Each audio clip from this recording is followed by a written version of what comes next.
আসসালামু আলাইকুম গাইস, দেখতে পাচ্ছেন জয়পুরহাট জেলা কালাই থানা উদয়পুর ইউনিয়নে কিছু গ্রামে আলুর অবস্থা আলু যদি হয় এরকম পানির নিচে, তাহলে কৃষক তো মরবেই।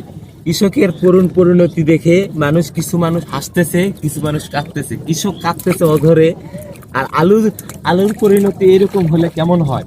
সব পানির নিচে যদি আলু হয়, কৃষক তো কাঁদবেই, এটাই স্বাভাবিক।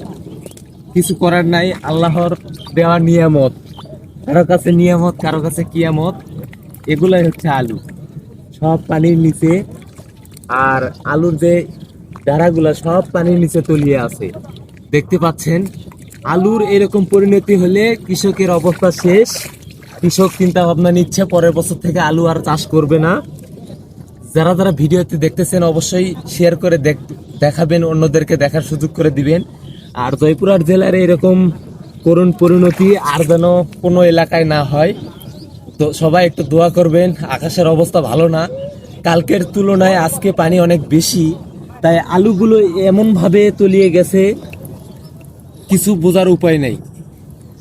ভালো থাকবেন, ধন্যবাদ।